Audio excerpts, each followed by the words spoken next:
Bonjour, je suis une jeune mariée qui s'est mariée il y a quelques mois. En tant que novice en matière de ménage, je devrais profiter de la vie de jeune mariée avec mon mari bien-aimé. Mais ces jours-ci, nous sommes très occupés par d'autres choses.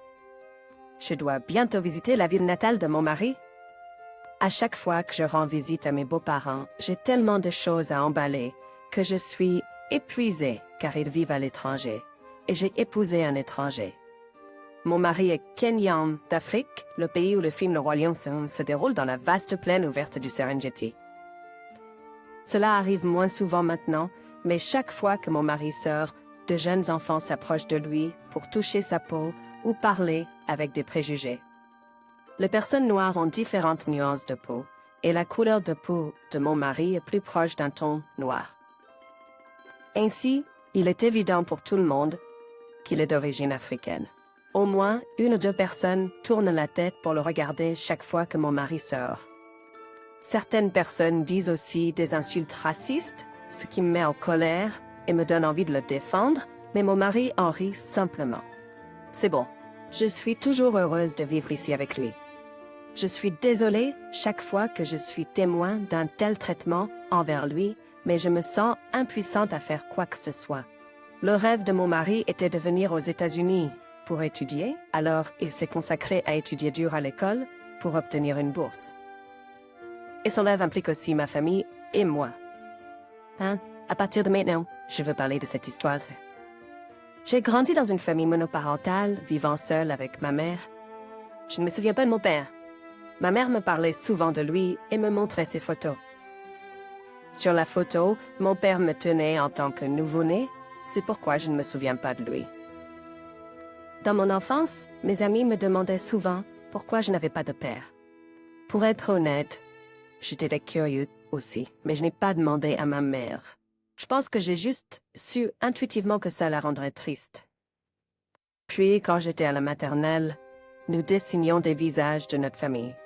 J'ai dessiné une image avec juste ma mère et moi, car elle était la seule famille à mes côtés.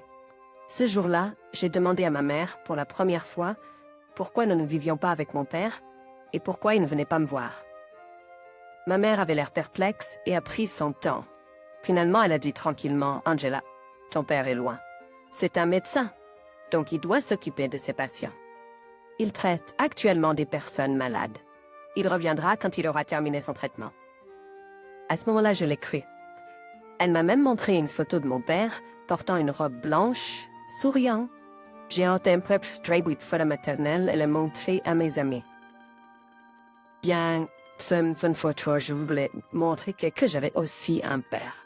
Même après la maternelle et à l'école primaire, j'ai gardé une photo de mon père en robe blanche avec moi soigneusement et l'ai montrée à quiconque me demandait à propos de mon père, en disant qu'il travaillait loin.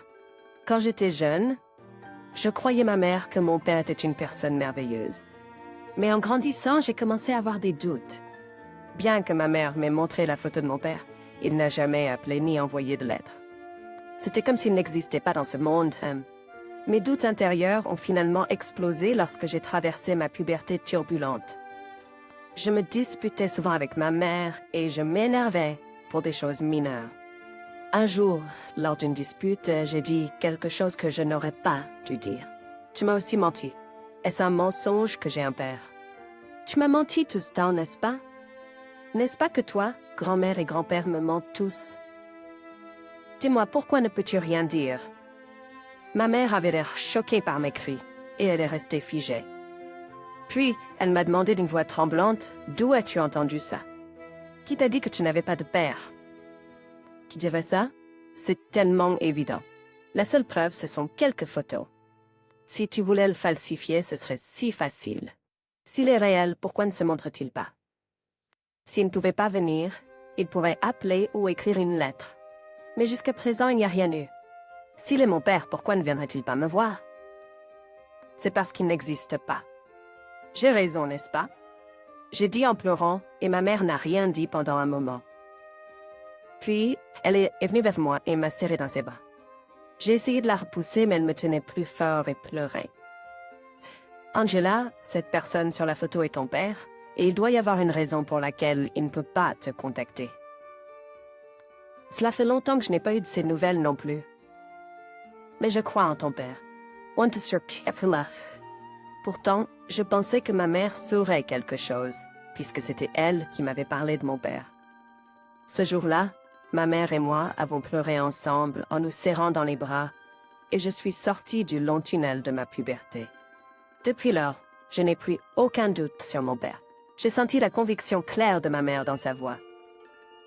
Je croyais que si mon père était en vie, j'aurais un jour l'occasion de le rencontrer. J'ai décidé de faire de mon mieux en attendant. La seule chose que je savais de mon père était son visage sur une photo figée lorsqu'il était jeune et qu'il était médecin. Alors j'ai voulu devenir médecin comme mon père et j'ai étudié dur, mais j'avais pas les aptitudes ou l'endurance physique pour cela. Alors j'ai essayé de choisir une majeure qui correspondait à mes talents et j'ai fini par choisir le commerce. J'ai décidé d'étudier commerce international. Grâce à mes études assidues, j'ai pu partir au Canada en tant qu'étudiante en échange pendant 1 an et j'ai trouvé un emploi juste après avoir obtenu mon diplôme universitaire. La société pour laquelle j'ai été embauchée était une entreprise étrangère. Je suppose qu'elle était désolée et reconnaissante que j'ai bien grandi, malgré l'absence de mon père. Il se peut qu'elle soit fière de moi, devenue une adulte accomplie qu'elle a élevée toute seule. À l'époque, j'avais l'idée de pouvoir rencontrer mon père. Et je pense que j'avais accepté le fait que je ne reverrais jamais mon père. Peut-être parce que j'avais peur de faire face au désespoir si je gardais un tel espoir. Par conséquent, plutôt que de m'accrocher à un espoir vain, j'ai décidé de ne penser qu'à ma mère, qui était à mes côtés. Après tout, c'était ma mère qui était le meilleur parent de ma vie elle n'a un seul homme.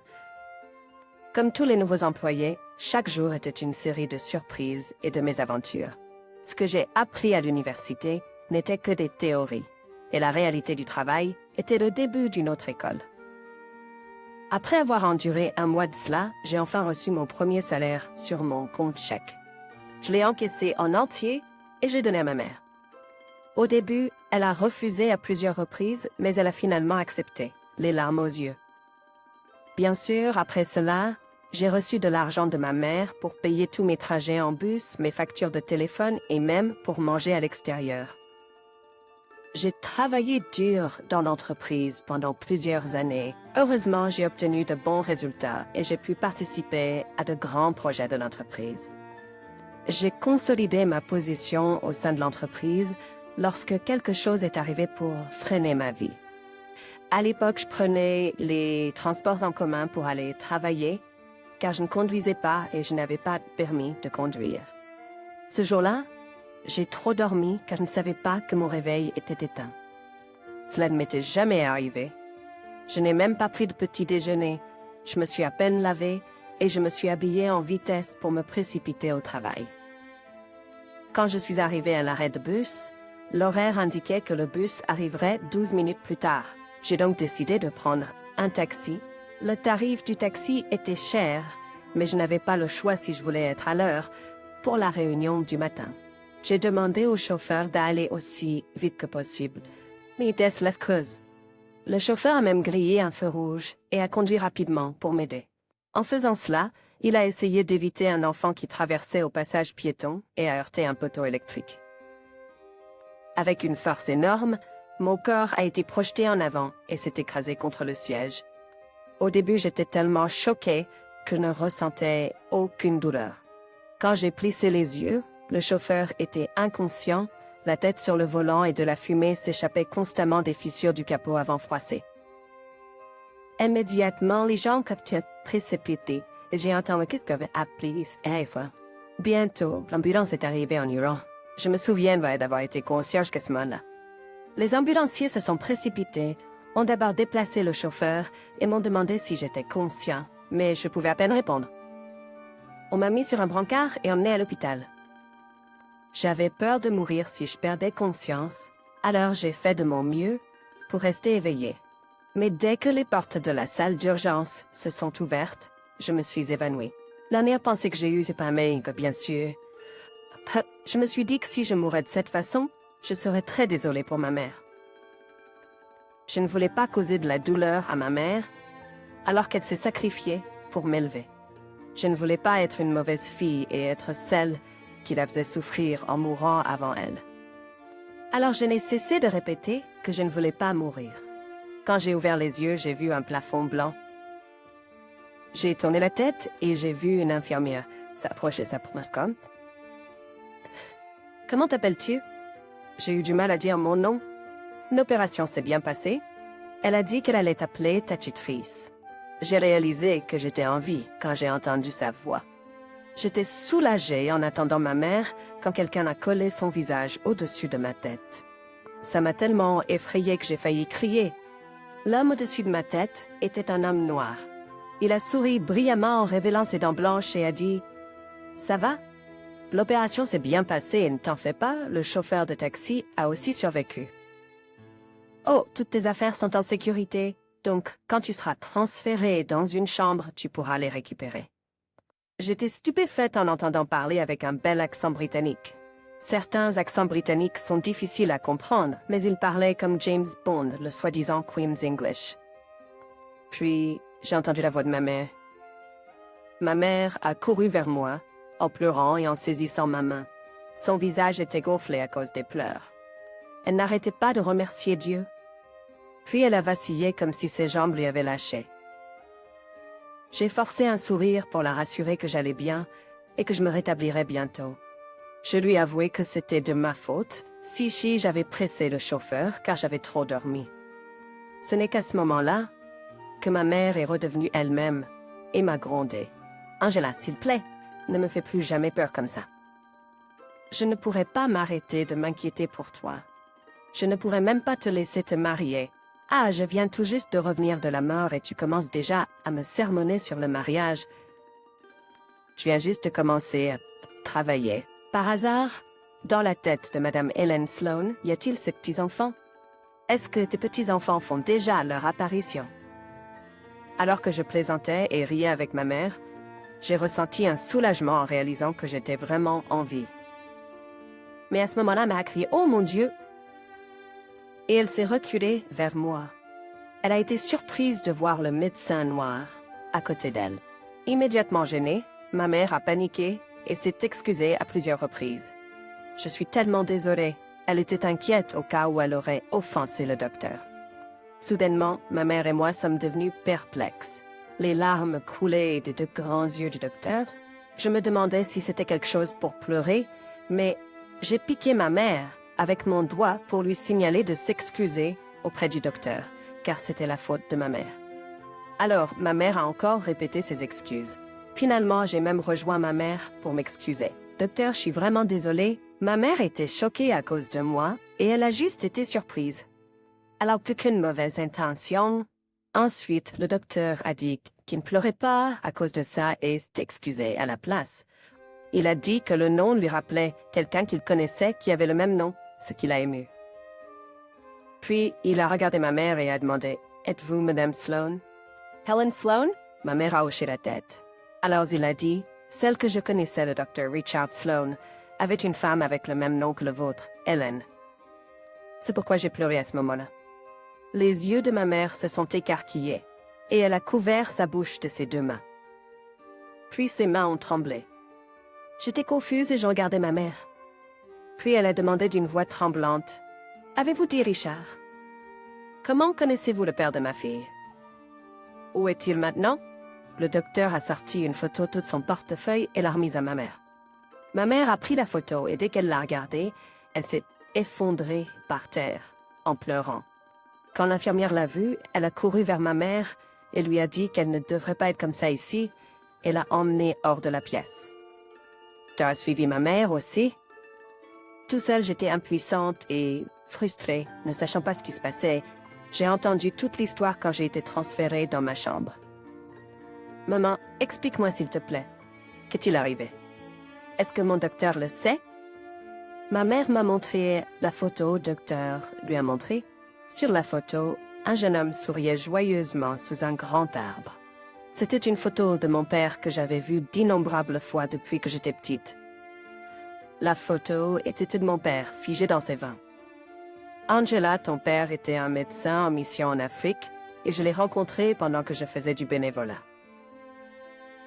Nous étions ensemble en Afrique avant que je tombe enceinte de toi. J'ai senti que c'était trop difficile d'avoir un bébé là-bas, alors je suis rentrée seule aux États-Unis.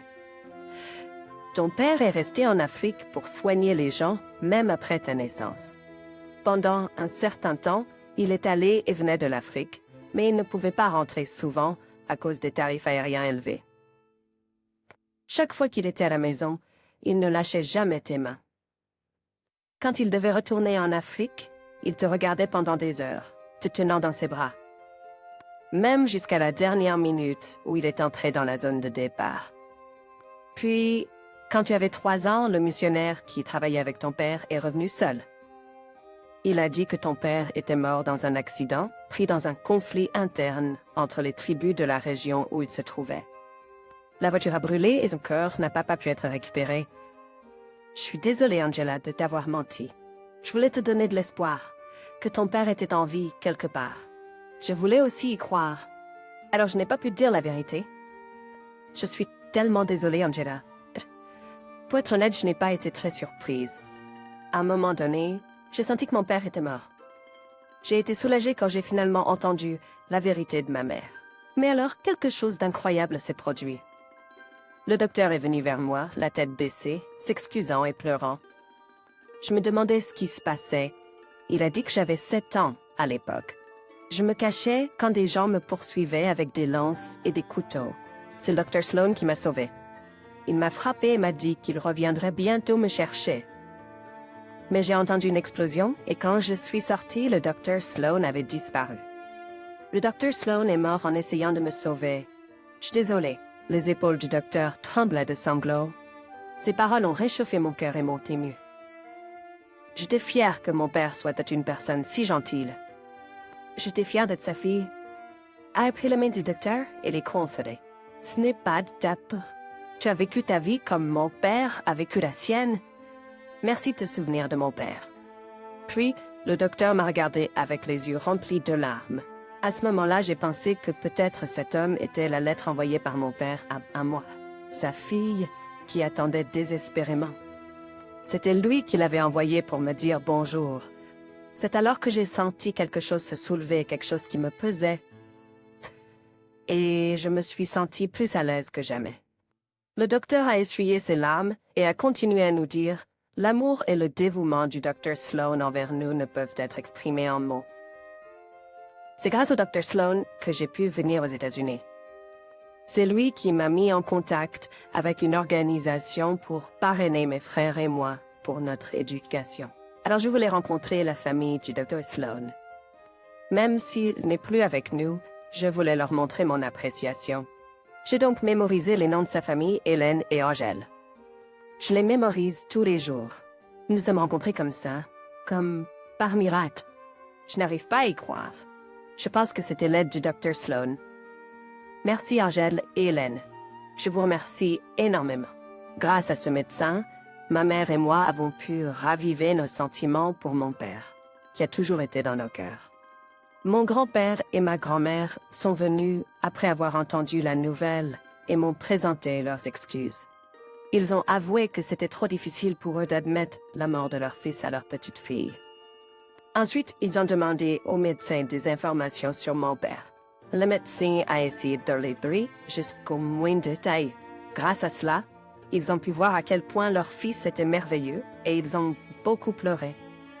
Mais sur le chemin du retour, un sourire radieux était sur leur visage.